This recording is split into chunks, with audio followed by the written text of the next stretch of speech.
बिस्मिल्लाहिर्रहमानिर्रहीम। अस्सलाम वालेकुम 9th क्लास स्टूडेंट्स। बेटा अब चैप्टर नंबर 2 में डिस्कवरी ऑफ इलेक्ट्रॉन, प्रोटॉन और न्यूट्रॉन के बाद, क्योंकि हमने फाइंड कर लिया है कि एटम के अंदर बेसिकली क्या क्या चीज़ें होती हैं, इलेक्ट्रॉन्स हैं, प्रोटॉन्स हैं, न्यूट्रॉन्स हैं। तो अब बेटा हमने देखना है कि एटम का स्ट्रक्चर कैसा होता है। बेटा इस चैप्टर के इंट्रोडक्शन में आपने एक प्लम पुडिंग थ्योरी देखी थी, लेकिन अब रदरफोर्ड ने अपना एक मॉडल दिया है जिसको हम बोलते हैं रदरफोर्ड एटॉमिक मॉडल। तो बेटा रदरफोर्ड एटॉमिक मॉडल ने बेसिकली जो प्लम पुडिंग थ्योरी थी उसको बिल्कुल सिरे से ही गलत साबित कर दिया। इसके बारे में बेटा हम देखते हैं। इसके लिए इन्होंने क्या किया, इन्होंने एक गोल्ड फॉइल ली। गोल्ड फॉइल मींस सोने की एक बहुत ही पतली सी पतली ली, इन्होंने गोल्ड की फॉइल ली और उसको इन्होंने एडजस्ट किया, जिसका बेटा आपके पास विड्थ थी 0.00004 सेंटीमीटर, यानी इसकी चौड़ाई आपके पास कितनी थी 0.00004 सेंटीमीटर।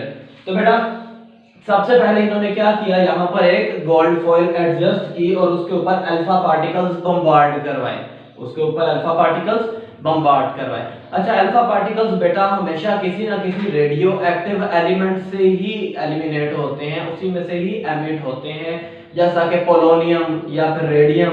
इनमें से बेटा किसी भी इस तरह के रेडियो एक्टिव एलिमेंट से ही हमेशा आपके पास अल्फा पार्टिकल्स एलिमिनेट होते हैं। और अल्फा पार्टिकल्स का बेटा आपको पहले हम बता चुके हैं कि ये आपके पास हीलियम के न्यूक्लियाई, हीलियम के न्यूक्लियस होते हैं।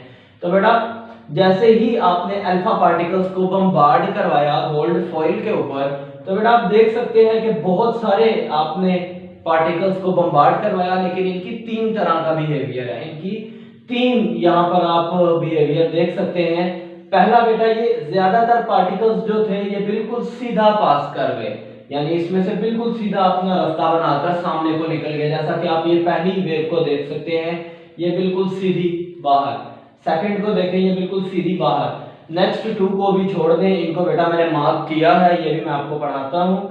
ये वाली देखें बेटा, ये बिल्कुल सीधी बाहर, ये बिल्कुल सीधी बाहर, ये बिल्कुल सीधी बाहर। बेटा सिवाय इन तीन को छोड़कर ज्यादातर जो है वो बिल्कुल सीधी वहां से बाहर को मूव कर गई। अच्छा बेटा, क्योंकि बहुत सारे आपके अल्फा पार्टिकल्स बिल्कुल सीधे पास कर गए एटम में से, तो इसका बेटा सिर्फ एक जजमेंट छोटी सी हमारे पास क्या आई कि एटम जो है इसका मोस्टली स्ट्रक्चर जो है आपके पास ये एम्प्टी है। एटम का ज्यादातर हिस्सा आपके पास क्या है, खाली है। इसी वजह से ज्यादातर पार्टिकल्स जो हैं ये बिल्कुल सीधे मूव कर गए। नेक्स्ट बेटा, कुछ थोड़े बहुत पार्टिकल्स जो हैं ये बहुत ही ज्यादा लार्ज एंगल पर, बहुत ही बड़े एंगल पर डिफ्लेक्ट हो गए, इन्होंने अपना रास्ता बदल लिया। जैसा कि बेटा अगर मैं आपको इसकी डिस्कशन करूं, जो ये पार्टिकल है इसको इस तरह से सीधा जाना चाहिए था। अगर मैं इसकी डिस्कशन करूं तो इसको बेटा इस तरह से सीधा जाना चाहिए था, लेकिन ये वेव जो है ये न्यूक्लियस के करीब से गुजरी और यहाँ पर डिफ्लेक्ट हो गई। इस वेव को अगर हम देखें, ये न्यूक्लियस के करीब से गुजरी और यहाँ पर एंगल अपना चेंज कर गई। बेटा इसकी वजह क्या है, अगर आप थोड़ा सा गौर करें तो हमारे न्यूक्लियस के ऊपर पॉजिटिव चार्ज है और हमारे अल्फा पार्टिकल्स पर भी पॉजिटिव चार्ज है। तो हमेशा आपको पता है सेम पार्टिकल्स एक दूसरे को रिफ्लेक्ट करते हैं। तो जैसे ही ये न्यूक्लियस के करीब आए, न्यूक्लियस ने इसको रिपेल किया और ये दूसरी तरफ को डिफ्लेक्ट कर गए। बेटा इसी तरह से सेम जैसे ही ये यहाँ पर करीब आए न्यूक्लियस के, न्यूक्लियस ने इन पार्टिकल्स को रिपेल किया, तो ये यहाँ से दूसरी तरफ को फेयरली लार्ज एंगल पर, बहुत बड़े एंगल पर ये बेटा डिफ्लेक्ट कर गए, अपना रास्ता बदल गए। तो बेटा कुछ थोड़े बहुत पार्टिकल्स ने अपना रास्ता बदल लिया। दूसरा बिहेवियर इसका ये था, पहला बिहेवियर था कि बहुत सारे सीधे चले गए, मींस आपके पास ज्यादातर स्ट्रक्चर जो है खाली है। दूसरा बेटा इसका बिहेवियर क्या था कि थोड़े से पार्टिकल्स जो हैं वो लार्ज एंगल पर अपना रास्ता तब्दील कर गए। इससे बेटा आपको क्या एक छोटी सी जजमेंट मिली, वो ये थी कि एटम के दरमियान में कोई ना कोई पॉजिटिव सेंटर मौजूद है, क्योंकि वो पॉजिटिव को रिपेल कर रहा है, पॉजिटिव को दूर धकेल रहा है। तो बेटा कोई ना कोई पॉजिटिव सेंटर मौजूद है, दैट इज न्यूक्लियस। तो बेटा कुछ पार्टिकल्स की हमने बात कर ली ऊपर वाले। अब बेटा लास्ट तीसरा बिहेवियर हमारे पास रह गया है, दैट इज बहुत ही कम, वेरी फ्यू बहुत ही कम पार्टिकल्स जो हैं वो बिल्कुल ही बाउंस बैक हो गए। अब बेटा ये आप देख सकते हैं इस पार्टिकल का बिहेवियर, ये बेटा जैसे ही यहां से मूव किया जाकर न्यूक्लियस की स्फीयर से टकराया, न्यूक्लियस से टकराकर बिल्कुल वापस अपने उसी रास्ते पर वापस आ गया। तो बेटा ये क्या है, ये बिल्कुल बाउंस बैक हो गया है। इससे हमें क्या जजमेंट मिली कि न्यूक्लियस जो कि हमारे सेंटर में है एटम के, ये बहुत ही ज्यादा स्मॉल है साइज में, क्योंकि बहुत ही कम पार्टिकल्स जो है वो बाउंस बैक हुए।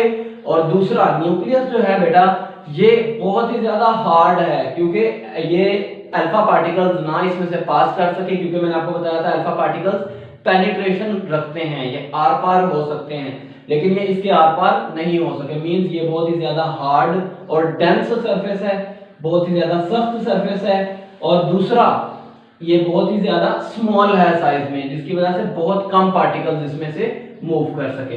अच्छा बेटा ये अभी आपने इसकी थ्योरी समझी, अब इसकी कुछ 2-3 ऑब्जर्वेशंस देखते हैं। बेटा ऑलमोस्ट ऑल पार्टिकल्स जो है ये बिल्कुल इसमें से अनडिफ्लेक्टेड पास कर गए थे, मतलब बिल्कुल सीधा पास कर गए थे। मींस ज्यादातर एटम जो है ये आपका एम्प्टी है। नेक्स्ट बेटा बहुत ही कम पार्टिकल्स जो हैं ये फेयरली लार्ज एंगल पर डिफ्लेक्ट हुए। ये डिफ्लेक्ट हुए मतलब इन्होंने अपना रास्ता बदल लिया।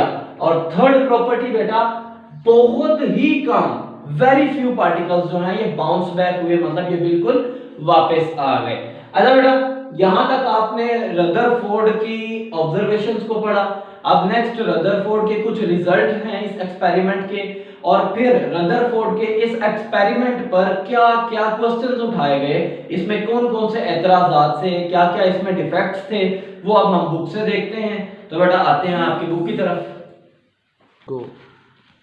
अच्छा बेटा बुक के पेज नंबर 31 पर आपने रदरफोर्ड का एटॉमिक मॉडल अभी समझा।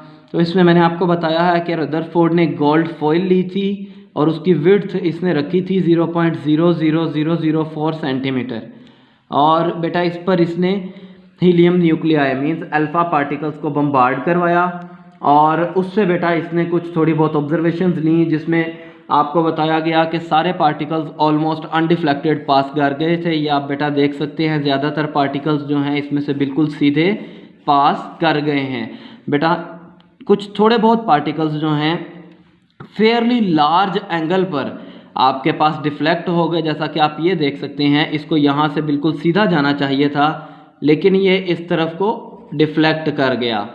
अब बेटा यहाँ पर आप देख सकते हैं ये उससे भी ज़्यादा लार्ज एंगल पर इस तरफ को डिफ्लेक्ट कर गया, जबकि इसका रास्ता आपके पास कुछ इस तरफ को बनता था। अब बेटा थर्ड आपके पास इसकी ऑब्जर्वेशन क्या थी कि बहुत ही कम पार्टिकल्स जो हैं ये बाउंस बैक हो गए गोल्ड फॉइल को टकरा कर। जैसा कि आप ये देख सकते हैं बेटा, ये पार्टिकल जैसे ही न्यूक्लियस से टकराया ये वापस बाउंस बैक हो गया उसी जगह पर। तो अब बेटा इसके रिजल्ट्स की तरफ आते हैं। सबसे पहले बेटा इसका रिजल्ट्स ये बता रहे हैं, क्योंकि ज़्यादातर पार्टिकल्स अनडिफ्लेक्टेड मूव कर गए उसमें से, मींस एटम जो है, एटम का ज़्यादातर स्ट्रक्चर जो है ये आपके पास एम्प्टी है, खाली है। नेक्स्ट बेटा आपके पास सेकंड में ये क्या बता रहे हैं, क्योंकि कुछ पार्टिकल्स जो हैं ये डिफ्लेक्ट हुए फेयरली लार्ज एंगल पर, मींस एटम जो है इसका सेंटर पॉजिटिव है, इसके सेंटर में कोई ना कोई पॉजिटिव चार्ज मौजूद है, जिसको हम न्यूक्लियस बोलते हैं। नेक्स्ट बेटा कुछ पार्टिकल्स, बहुत ही कम पार्टिकल्स बिल्कुल कंप्लीटली रीबाउंस हो गए, बिल्कुल वापस आ गए। तो बेटा इसका मकसद क्या आपको पता लगा कि एटम का जो न्यूक्लियस है दरमियान में, उसके सेंटर में, वो बहुत ही ज़्यादा डेंस और बहुत ही ज़्यादा हार्ड है, बहुत ही ज़्यादा सख्त है। तो बेटा नेक्स्ट क्योंकि बहुत ही कम पार्टिकल्स डिफ्लेक्ट हुए हैं, तो इसका मतलब न्यूक्लियस का साइज़ बहुत ही ज़्यादा छोटा है as compare to the size of atom. यानी अगर आप एटम का साइज़ देखें तो उसके अकॉर्डिंग न्यूक्लियस का साइज़ बहुत ही ज़्यादा छोटा है।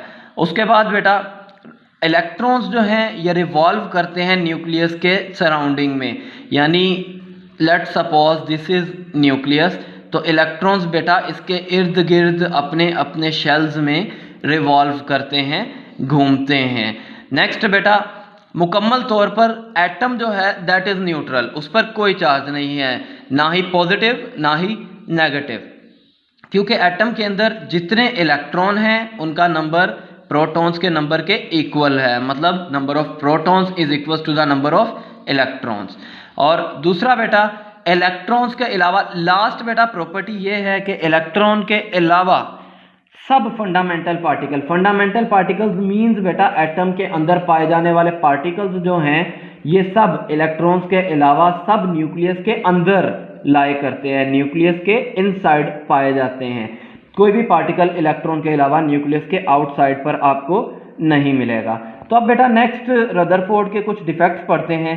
इसके डिफेक्ट्स में बेटा ये चीज़ आपके पास सबसे पहले है कि रदरफोर्ड का ये जो थ्योरी थी ये बेटा क्लासिकल थ्योरी पर है। अब क्लासिकल थ्योरी को बेटा हम सबसे पहले समझ लें व्हाट इज क्लासिकल थ्योरी। तो बेटा क्लासिकल थ्योरी में एक ये चीज़ मानी जाती है कि let's say this is nucleus of atom. तो यहाँ पर आपके पास इलेक्ट्रॉन मौजूद हैं जो कि इस तरह से न्यूक्लियस के इर्द गिर्द न्यूक्लियस के सराउंडिंग में मूव करेंगे, न्यूक्लियस के करीब आते जाएंगे और करीब आते जाएंगे और एट लास्ट आकर न्यूक्लियस में टकरा जाएंगे, न्यूक्लियस से कोलाइड कर जाएंगे। और जैसे ही बेटा ये न्यूक्लियस में कोलाइड करेंगे, न्यूक्लियस में गिर जाएंगे तो न्यूक्लियस ब्लास्ट कर जाएगा। अब बेटा ये आपके पास क्लासिकल थ्योरी थी और रदरफोर्ड का सारा कॉन्सेप्ट इसी क्लासिकल थ्योरी पर लाया करता था।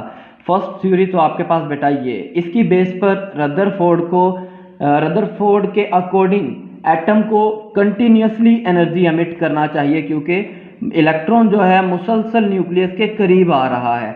लेकिन बेटा एटम कंटिन्यूसली एनर्जी रिलीज नहीं करता, एटम सिर्फ कभी कभी एनर्जी रिलीज करता है जब बेटा वो ज़रूरत पड़ती है, एक शेल से दूसरे शेल में जंप करता है। उस कॉन्सेप्ट को बेटा आप आगे पढ़ेंगे बोहर की एटॉमिक थ्योरी में।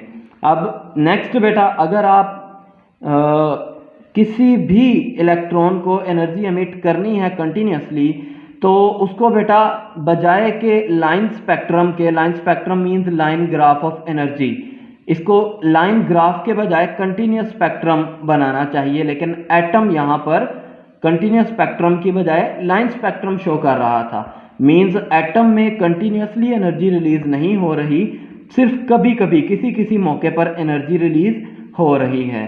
तो बेटा ये दो इसके डिफेक्ट्स थे कि सबसे पहले अगर एटम न्यूक्लियस में गिरकर एटम के इलेक्ट्रॉन्स ब्लास्ट कर रहे हैं तो एटम बिल्कुल किसी सिरे से भी न्यूट्रल नहीं हो सकता, एटम स्टेबल नहीं हो सकता। लेकिन एटम जो है ये बेसिकली एक स्टेबल थिंग है क्योंकि हर चीज़ इस यूनिवर्स की एटम पर लाई कर रही है, एटम उसका फंडामेंटल बेसिक पार्टिकल है। दूसरी चीज़ बेटा एटम का ग्राफ हमारे पास लाइन ग्राफ आ रहा है, लाइन स्पेक्ट्रम आ रहा है, लेकिन इस क्लासिकल थ्योरी के अकॉर्डिंग इसका ग्राफ कंटिन्यूस स्पेक्ट्रम आना चाहिए। अब बेटा कुछ क्वेश्चंस जो इस रदरफोर्ड के कॉन्सेप्ट पर उठाए गए वो क्या थे। सबसे पहले बेटा लेट्स से अगर एटम कोलैप्स कर जाता है यानी एटम ब्लास्ट कर जाता है तो कैसे एटम स्टेबल हो सकता है, यानी अगर लेट्स से एटम का न्यूक्लियस ब्लास्ट कर गया तो एटम कैसे स्टेबल हुआ, एटम को तो अनस्टेबल होना चाहिए। नेक्स्ट बेटा लाइन स्पेक्ट्रम क्यों बन रहा है, लेट्स से कि मुसलसल इलेक्ट्रॉन करीब आ रहा है न्यूक्लियस के तो यहाँ पर आपके पास कंटिन्यूस स्पेक्ट्रम होना चाहिए, तो लाइन स्पेक्ट्रम किस तरह से बन रहा है। तो बेटा साइंटिस्ट ने इस चीज़ को कंसीडर किया कि रदरफोर्ड ने इस चीज़ में काफ़ी मेहनत की है। रदरफोर्ड ने हमें एक इनिशियल कॉन्सेप्ट दे दिया है जिसकी बेस पर हम नेक्स्ट काम कर सकते हैं, लेकिन रदरफोर्ड का ये मॉडल हमारे लिए परफेक्ट नहीं है। इस चीज़ को बेटा हम अभी फर्दर डिटेल में पढ़ सकते हैं।